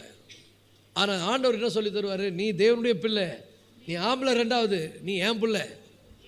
உனக்குள்ள தாழ்மை இருக்கணும், உனக்குள்ள மன்னிக்கிற சுபாவம் இருக்கணும், உனக்குள்ள விட்டு கொடுத்தல் இருக்கணும், உனக்குள்ள அரவணைப்பு இருக்கணும், உனக்குள்ள நல்ல மனப்பாங்க. இதை கர்த்தருடைய பிள்ளைங்க சொல்லி தருவாங்க. ரட்சிக்கப்படாதவனா சொல்லி தருவான்? தப்பான ஆலோசனை தான் கொடுப்பான், தவறான துரு ஆலோசனை தான் கொடுப்பான். ஆகவே மதியினருடைய போதனையை கேட்காதீங்க. அப்படின்னா இந்த மதியினர் யாருன்றத முடிவில் உங்களுக்கு காமிப்பேன். இந்த மதியினர் யார் அப்படின்னா சிம்பிளாக சொல்லிட்டு போயிடலாங்க. நான் காட்டுறேன், நீங்களே உங்களுக்கே தெரியும். இயேசுவை இரட்சகராக ஏற்றுக்கொண்டு அவருடைய வழியை பின்பற்றாதவர்கள். ஒரு மதம் என்கிற கிறிஸ்தவத்துக்குள்ளே இருக்கிறவங்க கிடையாது. 3 வகை முட்டாள, கடைசி வகை முட்டாளாக இருக்கக்கூடாதுன்னு சொன்னேன். ஆலயத்துக்கு வந்து போதனையை கேட்டு எல்லாம் கேட்டு கீழ்ப்படியாமல் போயிடக்கூடாது. கீழ்ப்படியலாம். நீங்கள் என்ன பண்ணணும்? மாறணும். ஒரு ஆமென் சொல்லுங்க. அப்போ நல்லா புரிஞ்சுங்க, ரட்சிக்கப்படாத இந்த கூட்டத்தை ஃபாலோ பண்ணவே கூடாது. அதுக்கப்புறம் பார்த்தீங்கன்னா என்ன சொன்னாலும் கேட்க மாட்டாங்க. இந்த முட்டாள்களுடைய நிலைமை எப்படி இருக்குன்னா, நீங்கள் என்ன சொல்லுங்கள், இந்த காதில் வாங்கி இந்த காதில் விட்டு அவன் வேலையை தான் அவன் செய்வான். ஏன்னா அவனுக்குள்ள பாவம் கரப்டட் இருக்குது. உள்ள கரப்ட் ஆகிட்டு இருக்குது. கரப்ட் ஆனதுனால நல்ல விஷயங்களை அவனுக்கு என்ன பண்ணாது? ஏற்காது. அவனுக்குள்ள பாவம் இருக்கிறதுனால தப்பு ஈஸியாக செய்வான். அப்போ வசனம் பாருங்க, கர்த்தருக்கு பயந்து, அதனால தான் கர்த்தருக்கு பயந்து நடக்கணும். கர்த்தருக்கு பயந்த ஒரு வழிகள் நடக்கிறவனோ பாக்கியவான், இன்னும் எது சொல்லணும், ஞானவான். கர்த்தருக்கு பயப்படணும் எந்த ஒரு காரியமானாலும். 2 வகையான கிறிஸ்தவம் இருக்கிறாங்க. கர்த்தருக்கு பயப்படாம சக்க போட்டு செய்கிறவங்க. பார்த்துக்கலாம், ஆண்டவர் மன்னிப்பாரு, முட்டாள்தனமாக போகிறது மன்னிப்பாரு. ஆனால் அனுபவிக்க போகிறது யாரு? சொல்லுங்க. யார் தப்பு பண்ணுறீங்களோ நீங்கள் தான். எல்லாத்தையும் இழக்க வேண்டியது இருக்கும். பேர் ரிப்பேர் ஆகிடும், எல்லாமே கெட்டு போயிடும். ஆண்டவர் மன்னிப்பார், ஏற்றுக்குவார், அது வேற விஷயம். ஆனால் நாளைக்கு அவமானப்பட போகிறது, அசிங்கப்பட போகிறது, நடுத்தருவுக்கு நிற்க போகிறது நீ. பரலோகத்துக்கு வரலாம், அடி வாங்கி வாழ்க்கை ஃபுல்லாக கஷ்டப்பட்டு நெருக்கப்பட்டு சோதிக்கப்பட்டு கடைசியாக நீ பரலோகத்துக்கு வந்து சேரலாம். ஆனால் மகிழ்ச்சியோடு சந்தோஷத்தோடு நீ வாழ முடியாது. ஏன்னா நீ ஆலோசனை என்ன பண்ணுற, ஞானம் சொல்வதை கேட்கறதில்ல. சங்கீதம் நீதிமொழிகள் 1:7 நீதிமொழிகள், கர்த்தருக்கு பயப்படுதலே ஞானத்தின் ஆரம்பம், மூடர் ஞானத்தையும் போதகத்தையும். நல்லா புரிஞ்சுங்க, 2 பேர் அப்படியே காட்டப்படுதுங்க. அருமையான பிக்சர், தெளிவான பிக்சர் காட்டுறாரு. கர்த்தருக்கு பயப்படுதலே ஞானத்தின் ஆரம்பம் அப்படின்னா அர்த்தம், ரட்சிக்கப்படுறவன் மட்டும்தான் கர்த்தருக்கு பயப்படுவான். ஆண்டவருக்கு பயப்படுவான். ஐயோ நம்ம ஆண்டவருக்கு பிடிக்காது, ஆண்டவர் இதை ஆண்டவர் ஆண்டவர் சொல்றபடி தான் நான் நடப்பேன். அப்ப கர்த்தருக்கு பயப்படுதலே ஞானத்தின் ஆரம்பம், மூடர் ஞானத்தையும் போதகத்தையும் அசட்டை பண்ணுகிறார்கள். இங்க கத்தி போதிக்கிறேன், கேட்டுட்டு இந்த மூடர் என்ன பண்ணுவார்னா பழைய கதையே செய்வாங்க. இவ்வளோ சொல்லியிருக்கிறேன், ரொம்ப ஜாக்கிரதையாக நடந்துக்க, பாவத்தை குறித்து எச்சரிக்கையாரு, தப்பான வழிக்கு போகாத, ஆகாத சம்பாஷணை வேணாம், உலக மக்களை ஃபாலோ பண்ணாத. அவங்க என்ன வேணா பண்ணுவாங்க, நீ யார், நீ ஆண்டோடைய பிள்ளை, நீ கவனமா இரு. அப்போது கர்த்தர் உங்களுக்கு சொல்லியிருக்கிறார். கர்த்தர் என்ன சொன்னார், பெற்றோருக்கு கீழ்ப்படிங்க, உங்கள் போதகருக்கு கீழ்ப்படிங்க.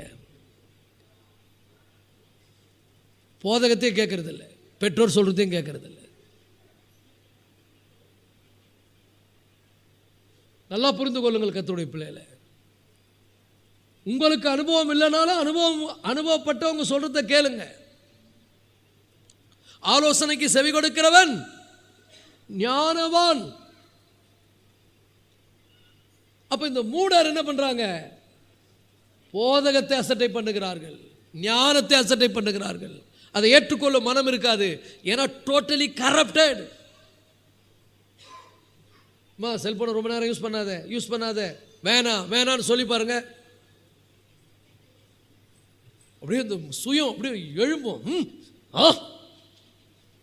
இருக்குதா, வருதா, எத்தனை பேருக்கு வருது? கேட்கறதே இல்லை.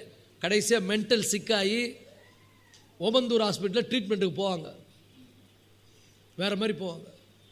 அப்போ ஐயா ஜோம் பண்ணுங்க, ஐயா என்ன ஜோம் பண்ண உனக்கு, நான் பல முறை சொல்லியாச்சே, கேட்குற ஏற்றுக்கொள்கிற மனப்பான்மை இல்லையே. உனக்கு தான் புரியல, சொல்கிறவங்க பார்த்து அனுபவிச்சுட்டு, இல்லை பல முறை பல விஷயங்களை கேட்டு தெரிஞ்சு அனுபவிச்சும் சொல்கிறேன், போவாத வேணாம். அப்படி உனக்கு சொல்லியும் புரியலையா, என் கூட ஒரு நாளைக்கு வாங்க. குழந்தைங்களுக்கு செல்ஃபோன் கொடுக்காதீங்கன்னா கேட்கவே மாட்டாங்க. இல்லைங்க ரிலாக்ஸாக இருக்கும், அது தொல்லை பண்ணுது, அது கையில் கொடுத்துருது. அதுக்குள்ளே ஏற்கனவே மதியனை ஓட்டி இருக்குதே, இன்னும் இதை கொடுத்தா என்ன பண்ணாது? அது தப்பு பண்ணுறதுல ரொம்ப ஞானமாக இருக்கும். நீ லாக் போட்டால் கூட அது திறக்கும், அது உள்ளே எல்லாத்தையும் பார்க்கும். நீ பார்க்கக்கூடாதுன்னு நினைக்கிறதுல அது பார்த்துரும். கடைசி அது மென்டல் ஆகி வெறியும் கோபமும் கொண்டவர்களாய் மாறிவிடுவார்கள். நம்ம சபையிலே உங்களுக்கு சொல்கிற ஒரு டிசிப்ளின் வச்சுங்க, இவ்வளோதான் பண்ணோம், இவ்வளோதான் இருக்கணும், ஒரு அளவு வச்சுங்க. சும்மா ஓவராக போகாதீங்க. உங்கள் மைண்டே சொல்லும், இல்லை நீ டூ மச்சாக போகிற. அப்போது கரப்டடான மாம்சம் சொல்லும், இல்லை தப்பு இல்லை, போ உள்ளே போ. அது தப்பான போதனையை கொடுக்கும். உள்ளே இருக்கிற ஆவியானவரும் ஆண்டவர் வைத்திருக்கக்கூடிய கொஞ்சம் ஞானமும் உனக்கு சொல்லும், வேணாம், you are corrupting your mind, you are corrupting your life. கேட்கவே மாட்டாங்க. அப்படியே போகிறது, அதை பார்க்குறது, இதை பார்க்குறது. சில பேர்லாம் இரவு ஃபுல்லாக பார்க்குறீங்க. உங்கள் குடும்பம் உருப்பிடுமா? உங்கள் குடும்பம் உருப்பிடுமா? ஒரு 3 வாரத்துக்கு முன்னால் பேப்பரில் ஒரு ஹெட்டிங் போட்டிருந்தான், பேப்பர் செய்தியில் என்ன தெரிய போட்டுதான், தயவுசெய்து கவனிங்க, உங்கள் ஃபேமிலிக்கு ரொம்ப யூஸாக இருக்கும்.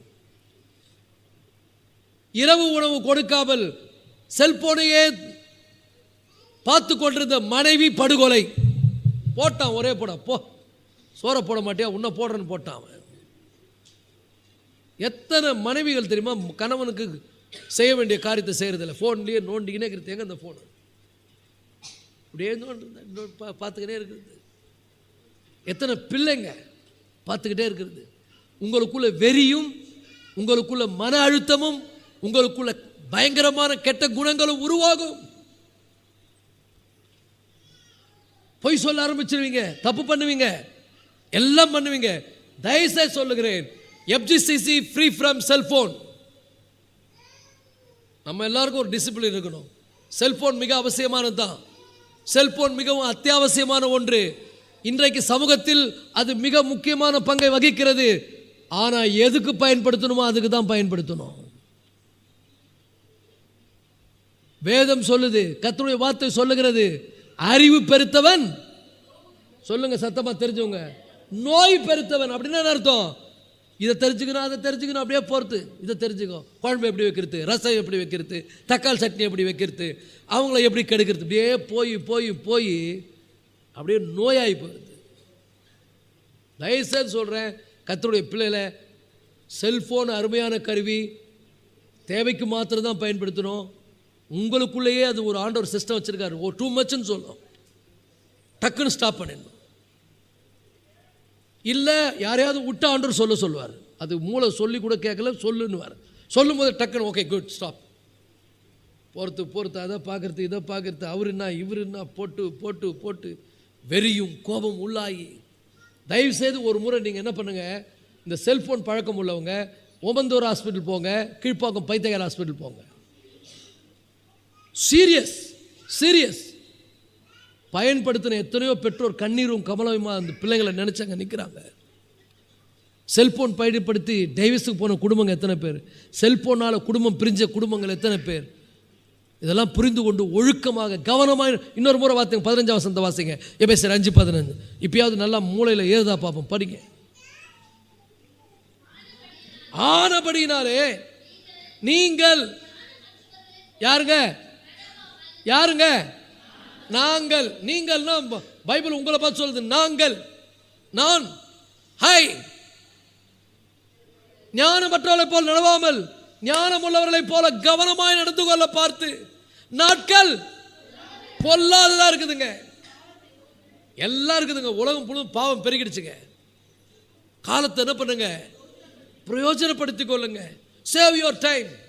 ஏன்னா வாழ போகிறது கொஞ்ச காலம், நீ ரொம்ப நாள் வாழ போகிறது இல்லை. ஆல்ரெடி எக்ஸ்பைரி டேட் போட்டாச்சு உன் மேலே. மைண்டை கெடுத்துக்கின்னு, ஆவியை கெடுத்துக்கின்னு, வாழ்க்கையை கெடுத்துக்கின்னு, வாழ்க்கை ஃபுல்லாக இருளில் வாழ்வதற்கு வாழ்க்கையை கெடுத்துக்கொள்ளாதே. வாழ்க்கையை சரிப்படுத்திக்கொள். கர்த்தருக்கு பயப்படு. எல்லா இடத்திலும் பரிசுத்தமாக பழகு. சுத்த இருதயத்தோடு நடந்து கொள்ளுங்கள். தேவன் அவர் நமக்கு ஆலோசனை கொடுக்கிறார். அப்போ இந்த மூடர் எப்படிப்பட்டவங்க? அவங்க ஞானத்தை வெறுக்கிறார்கள். கர்த்தருக்கு பயப்படுதல் ஞானத்தின் ஆரம்பம். மூடர் ஞானத்தையும் போதகத்தையும் அசட்டை பண்ணுகிறார்கள். வாழ்க்கையை சரிப்படுத்திங்க, குடும்பம் சந்தோஷமா இருக்கும். எந்த வீட்டில் ஃபேமிலி ப்ரேயர் இருக்கோ நல்லா இருப்பீங்க போங்க. எந்த வீட்டில் செல்போன் எல்லாரும் யூஸ் பண்ணுறீங்களோ குடும்பம் நாசமாக போச்சு போங்க.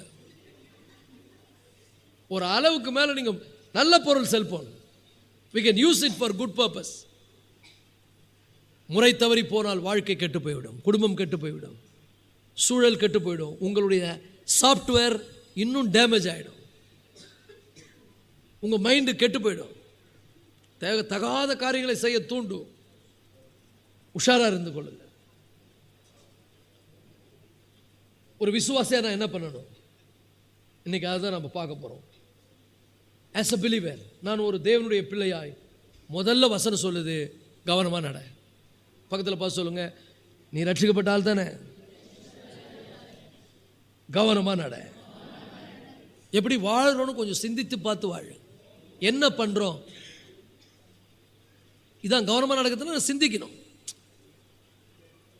நான் எப்படி கரெக்டாக, ஏன் எதுக்கு அது இப்படி நடக்குது, என்ன பண்ணோம், ஏன் எங்கள் வீட்டில் பிரச்சனை வருது, எங்கள் ஒய்ஃப் என்ன சொன்னாங்க, என் கணவர் என்ன சொன்னார், அவர் நல்லது சொன்னாரா கெட்டது சொன்னாரா, எங்கள் அப்பா அம்மா என்ன சொன்னாங்க, நல்லது சொல்கிறாங்களா கெட்டது சொல்கிறாங்களா, இதுதான் கவனமா. சிந்திக்கிறதே கிடையாது. நான் பண்ணுறது தான் ரைட்டு, நான் இப்படி தான் போவேன், நான் தான் எனக்கு ராஜா, எனக்கு எல்லாம் தெரியும். ஆபத்தில் போய் சிக்கிக்குவேன். நல்லா புரிந்து கொள்ளுங்கள். ஸோ என்ன பண்ணு, எக்ஸாமின் ஹவு டு லிவ், எப்படி வாழணும் என்பதை இன்னும் நீ என்ன பண்ணு, சோதித்து பாருங்கள். அதான் நம்ம கம்யூனியன் நடக்கும்போது வர சொல்கிறோம், நம்மை நாமே நிதானித்தறிந்தால் நாம் நியாயம் தீர்க்கப்படுவோம். அது மாத்திரம் இல்லை, முட்டாள்கள் மாதிரி நடக்காத, ஞானமாக நடந்துக்கும். பக்கத்தில் பார்த்து சொல்லுங்க, கவனமாக நட. எல்லாம் மூஞ்சை பார்த்து கண்ணை பார்த்து சொல்லுங்க, கவனமாக நட. முட்டாள்கள் மாதிரி நடக்காத, ஞானமாக நடந்துக்கும். சத்தியத்தினுடைய சாரம்சம் தான். ஒரு ஆமென் சொல்லுவோமா? அடுத்தது என்ன தெரியுமா? டைம் என்ன பண்ணு, நாட்கள் பொல்லாத ஆனபடினால் காலத்தை என்ன பண்ணுங்க, பயன்படுத்திக் கொள்ளுங்க. உங்களுக்கு கிடைக்கக்கூடிய நல்ல வாய்ப்புகளை பயன்படுத்துங்க.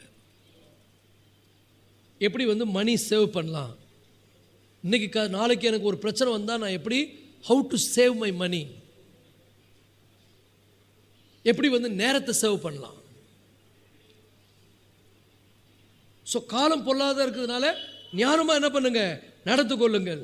ஆண்டவருக்கு நான் எப்படி ஒரு பயனுள்ள பாத்திரமாக நான் வாழ முடியும். நல்லா புரிஞ்சுங்க, உலகம் முழுவதும் கரப்டில் இருக்குது. அப்படி நீங்கள் வாழக்கூடாது. நீங்கள் நல்ல நிலைமைக்கு வரணும். உங்கள் வாழ்க்கை நல்லா இருக்கணும், நீங்கள் நல்லா இருக்கணும், உங்கள் குடும்பம் நல்லா இருக்கணும், உங்கள் சூழல் நல்லா இருக்கணும். சில வீடெல்லாம் பார்த்தீங்கன்னா குப்பை அக்க போரா இருக்குது. ஏன்னா டைமை கோட்டை விட்டுருது, அதுக்கப்புறம் அறிபறியாக செய்துட்டு போகிறது, தப்பான காரியங்கள். நல்லா புரிஞ்சுங்க, தேவனுடைய பிள்ளைகளை நான் காலம் பொல்லாத இருக்க காலத்தை பயிர் செய்யன்னு ஏன் சொல்லி வச்சாங்க? நம்ம முன்னோர்கள் அழகாக சொன்னாங்க, காற்று வரும்போதே தூற்றிக்கொள், வாய்ப்பு இருக்கும்போதே பயன்படுத்து, வயது இருக்கும்போதே என்ன பண்ணு, என்னெல்லாம் செய்யணுமோ செய். இந்த செல்ஃபோனில் கொஞ்ச நேரம் நீ செலவு பண்ணுறது, யாருக்காவது ஆண்டவருடைய அன்பை சொல்லு, போ ஒரு ட்ராக்ஸை கொடு. செல்ஃபோன் நல்லது தான், ஆனால் தப்பாக பயன்படுத்தாது. ஒரு அளவு வச்சுக்கோ. எங்கள் வீட்டில் சாட்டையை போட்டு ஒட்டி வச்சுக்கிறேன், no cellphone on lunch time. சாப்பிடும்போது செல்ஃபோன் கிடையாது, பாத்ரூம் போகும்போது செல்ஃபோன் கிடையாது, தூங்குறதுக்கு முன்னால் ஒரு மணி நேரம் செல்ஃபோன் யூஸ் பண்ணாத, எல்லாம் போட்டு வச்சுக்கிறேன். இது எதுக்குன்னு கேட்குறாங்க பசங்க. என்ன ஸ்கூலா இது? இல்லை சொல்லி தான் உங்களுக்கு புரியல. இது என்றைக்காவது கர்த்தர் உங்களுக்கு காமிப்பார், அன்னைக்கு புரிஞ்சுக்குங்க. ஒரு ஆமென் சொல்லுங்க. அப்போ நல்லா புரிஞ்சுங்க, நம்ம தான் டிசிப்ளின் பண்ணிக்கிறோம் நம்மளை. நீங்கள் கூட உங்கள் வீட்டில் எழுதி ஒட்டுங்க. காலம் ரொம்ப கெட்டதாக இருக்கிறதுனால நான் யாரும் சொல்லி கேட்கறதுக்கு முன்னாடி எனக்கு நானே போட்டுக்கிறேன் டைம் டேபிள். ஒரு ஆமென் சொல்லுவோமா? ஸோ என்ன பண்ணு, நேரத்தை பக்கத்தில் பார்த்து சொல்லுங்க, பக்கத்தில் பார்த்து சொல்லுங்க, ரொம்ப கவனமாக நடங்க, முட்டாள்கள் போர் நடக்காதீங்க, ஞானமாக நடங்க, சேவ் டைம். சொல்லுங்க, நேரத்தை ஆதாயப்படுத்திக் கொள்ளுங்க. அதுக்கப்புறம் என்ன தெரியுங்க, என்ன பண்ணுங்க, தேவ சித்தம் என்னன்னு புரிஞ்சுங்க. இவ்வளோ வசனம், அந்த வசனத்தில் இவ்வளோ விஷயம் இருக்குது.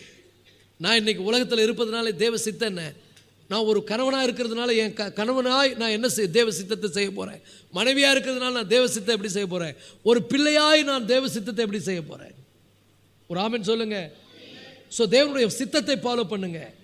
அடுத்தது என்ன தெரியுமா, முட்டாள்தனத்தை உதறி தள்ளுங்கள். அல்லேலூயா. முட்டாள்தனத்தை என்ன பண்ணுங்க, ஆனால் கஷ்டம். யாரையாவது போயிட்டு நீ இப்படி பண்ணாதன்னு சொல்லி பாருங்க, ஏற்றுக்கிறதுக்கு சகிக்க முடியாது அவங்களால. ஆனால் சகித்து கொள்ளுங்கள். நல்ல விஷயங்கள் என்ன பண்ணுங்க, ஏற்றுக்கொள்ளுங்கள். தப்பான காரியங்களுக்கு மனசை செடவுன் பண்ணுங்க. தப்பான விஷயங்களுக்கு மனசை என்ன பண்ணுங்க, கதவை சாத்திருங்க. நல்ல விஷயங்களுக்கு இருதயத்தை என்ன பண்ணுங்க, தரங்க. பக்கத்தில் பார்த்து சொல்லுங்க, கெட்ட விஷயங்களுக்கு நல்லா ட்ரெஸ்ஸை போட்டு மூடு. போட்டு நல்ல விஷயங்களுக்கு இருதயத்தின் கதவை நல்லா விசாலமாக தர. ஹல்லேலூயா. சத்தியத்துக்காக என்ன பண்ணு, விசாலமாக தர. ஒரு ஆமென் சொல்லுவோமா? இதை பற்றி இன்னும் ஆழமாக எப்படி இதெல்லாம் பண்ணுவது என்பதை அடுத்த வாரத்தில் நிறைய விஷயம் பார்ப்போம். எத்தனை பேருக்கு இன்னைக்கு யூஸ்ஃபுல்லாக இருந்தது? Glory to the Lord.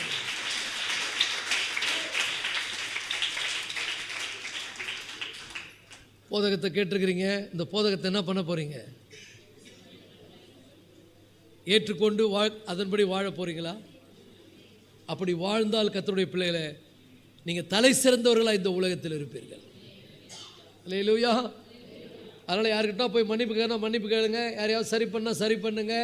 எதெல்லாம் சரி பண்ணுவோம் சரி பண்ணி மாற்றிங்க. உங்களை பக்கத்தில் பார்த்து சொல்லுங்கள், மாற்றிங்க உங்களை.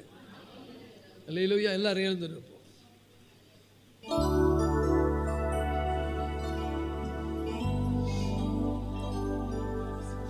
Thank you Jesus. Hallelujah. அந்த வசனத்தை அப்படியே உங்க கண் முன்னால கொண்டு வாங்க. நீங்கள் ஞானமற்றவர்களைப் போல் நடவாமல் ஞானமுள்ளவர்களைப் போல கவனமாய் நடந்து கொள்ள பார்த்து. ஹல்லேலூயா. நீங்க கேட்ட சத்தியங்கள் எல்லாம் வீட்டில் கூட போயிட்டு ஒரு விஷயம் நீங்க செல்ஃப் கேளுங்க. இதெல்லாம் கேட்டால் உங்களுக்கு பிரயோஜனமா இருக்கும்.